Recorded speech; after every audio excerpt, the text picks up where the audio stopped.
ಎಲ್ಲರಿಗೂ ನಮಸ್ಕಾರಗಳು. ಇಂದಿನ ರಸಪ್ರಶ್ನೆ: ಕವಿರಾಜ ಮಾರ್ಗದಲ್ಲಿ ಉಲ್ಲೇಖವಾಗಿರುವ ಸುಪ್ರಸಿದ್ಧ ರಾಷ್ಟ್ರಕೂಟ ದೊರೆ. ಆಪ್ಷನ್ಸ್: ದಂತಿದುರ್ಗ, ಅಮೋಘವರ್ಷ ನೃಪತುಂಗ, ಧ್ರುವ, ಢಣೆ ಕೃಷ್ಣ. ಸರಿಯಾದ ಉತ್ತರ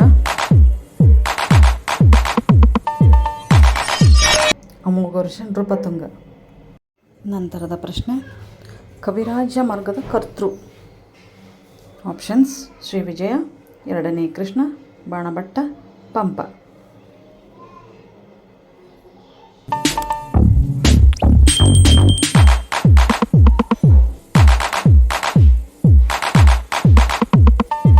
ಸರಿಯಾದ ಉತ್ತರ ಶ್ರೀ ವಿಜಯ.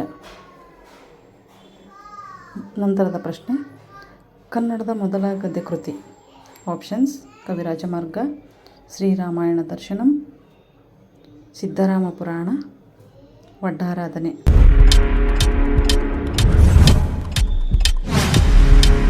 ಸರಿಯಾದ ಉತ್ತರ ವಡ್ಡಾರಾಧನೆ.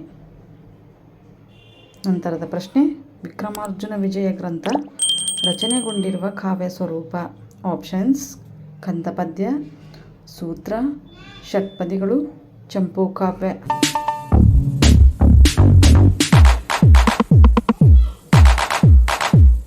ಸರಿಯಾದ ಉತ್ತರ ಚಂಪೂ ಕಾವ್ಯ. ಇದರಲ್ಲಿ ಯಾವುದು ಪೊನ್ನನಿಗಿದ್ದ ಬಿರುದು ಅಲ್ಲ?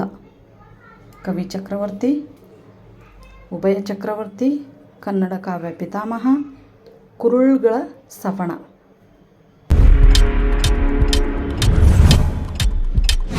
ಸರಿಯಾದ ಉತ್ತರ ಕನ್ನಡ ಕಾವ್ಯ ಪಿತಾಮಹ.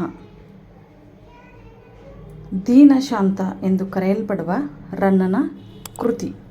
ಆಪ್ಷನ್ಸ್: ಸಾಹಸ ಭೀಮ ವಿಜಯ, ಚಕ್ರೇಶ್ವರ ಚರಿತಂ, ಪರಶುರಾಮ ಚರಿತೆ, ಅಜಿತ ಪುರಾಣ. ಸರಿಯಾದ ಉತ್ತರ Ajita Purana. Thank you for watching.